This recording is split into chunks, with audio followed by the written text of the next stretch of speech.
I'm making this video on, somebody said make a video on electrical apprenticeship. So I'm making a video on what to expect if you become an electrical apprentice. I went to electrical apprenticeship in California in 1998, graduated 2002. And what to expect as an electrical apprentice? Well, let's see. First thing, you have to take a test. It could be the same with the IBEW, because IBEW is just the union. Associated Builders and Contractors is the open shop schools. I went to the open shop, and basically you have to take a test, more like a competency test, seeing if you can handle what's going to come your way. And then basically what you do is you take a test. They either approve you for the school or not. And once you get approved, then basically you start classes and you become a electrical apprentice. So the first year, you'll be going to school 2 nights a week. And for me, it was 2.5 hours a night. Usually went to school, I think, on Monday and Wednesday. So you go in at 5:30, 6 o'clock at night, and then get done at 9 o'clock at night. And basically what you learn is a lot of theory, electrical theory, how electricity works, stuff like that.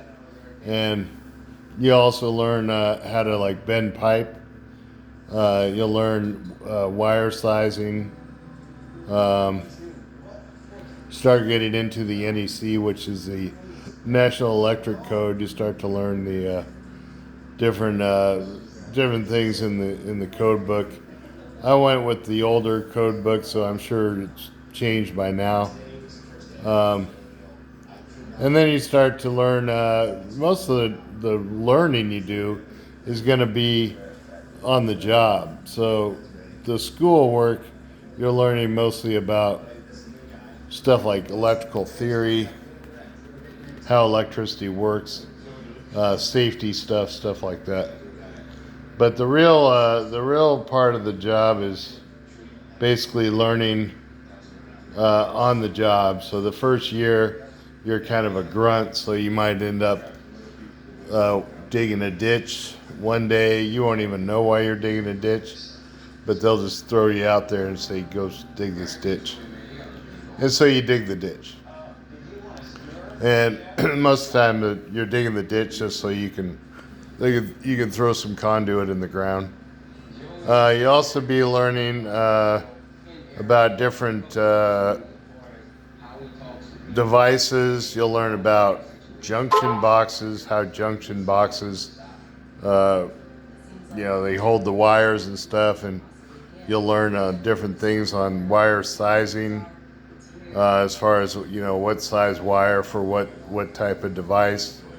You'll learn things about loads, how to calculate loads, like electrical loads, lighting loads, stuff like that. And as far as the junction boxes, you'll learn how many wires you can pull into that box legally. So there's a whole system behind it when you wire up a house or a commercial building, how many wires you can pull, what size wires you can pull, just basic stuff like that. And on the job, you also learn how to install conduit, underground, overground, in buildings. You learn how to install electrical racks that hold the conduits up, how to secure the conduits to the top, to the racks Basically, it's just strut, and then you use these straps to put the conduit on to secure them to the building or to the building into what building you're installing it in. See what else. Most of it's all OJT, so you'll learn how to, like, one day you might be even doing like slurry work where you're burying a bunch of pipes, and then you have to work alongside with cement trucks and stuff, covering up the pipes with the stuff they call slurry. It's kind of like cement. Learn how to do panels, how to set panels.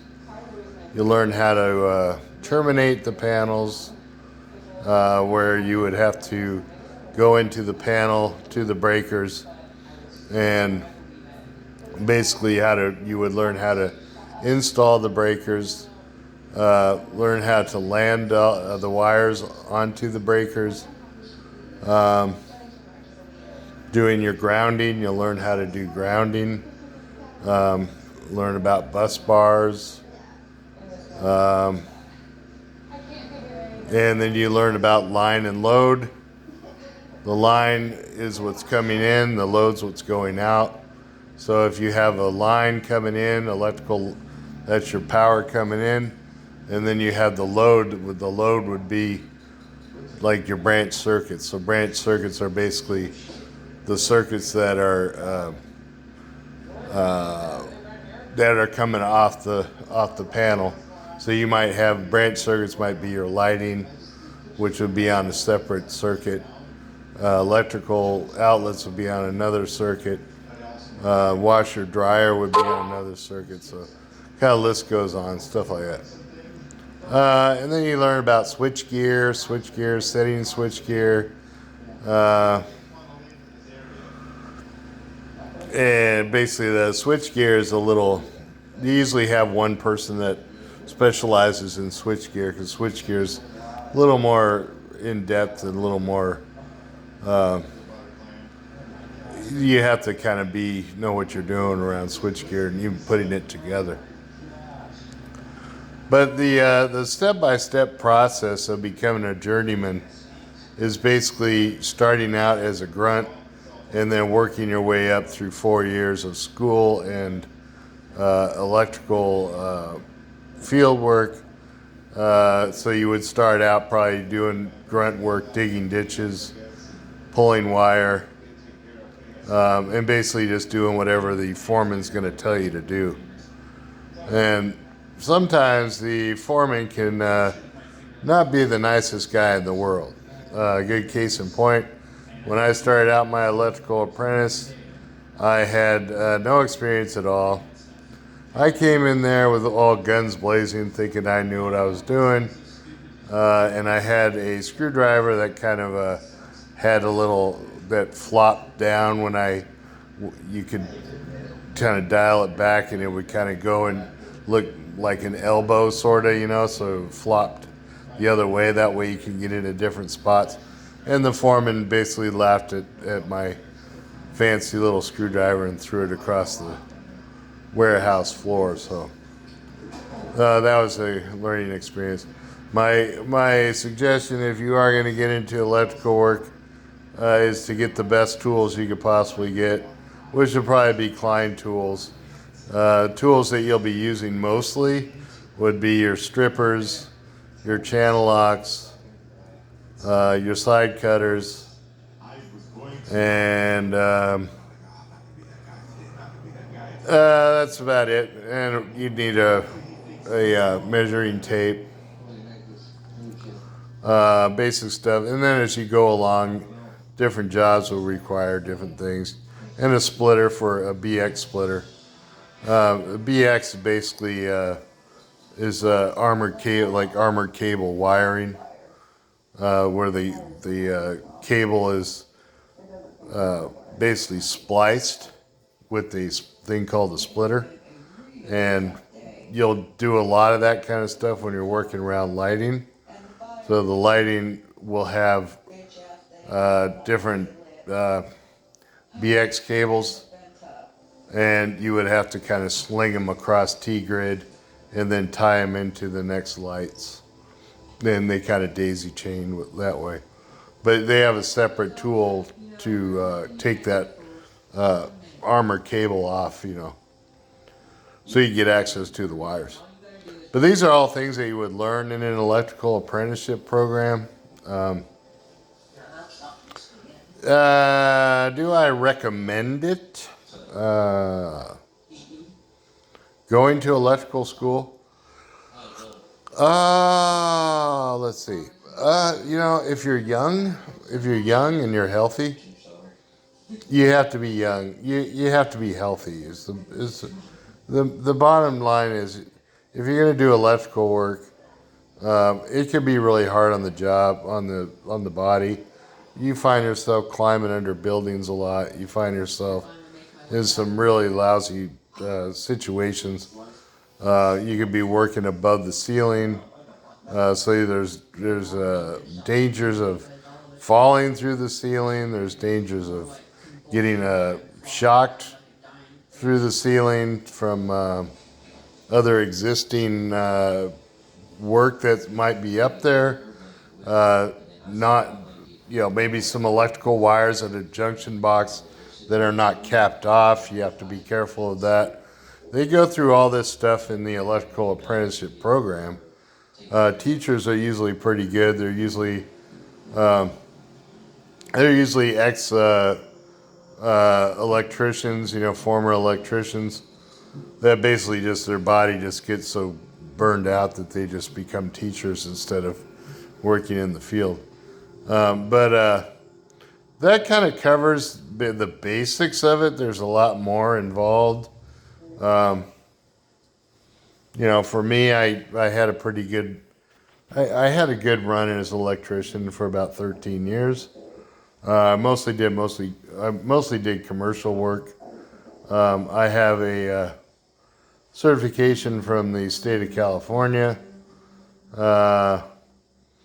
and completed my 4 years of electrical training in 2002. May of 2002, I graduated out of the Associated Builders and Contractors. So if you're interested in becoming an electrician, I think it's a good thing if you're young, and if you're below 40. I wouldn't. If you're 40 years and over, that's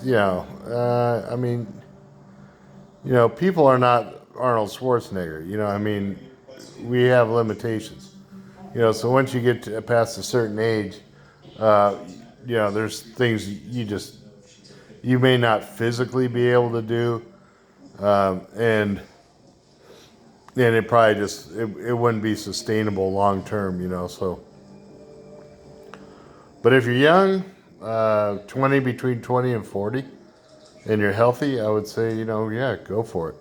You can easily go from making no money to a lot of money in just a few short years.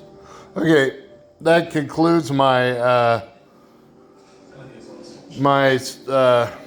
review, I guess you'd call it, of the Associated Builders and Contractors, or the IBEW, I guess.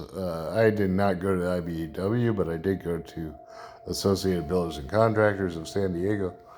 And I think it's definitely worth checking out. If not electrical, there's other trades you can get into. But yeah. All right. Thanks for watching. Hope it helped.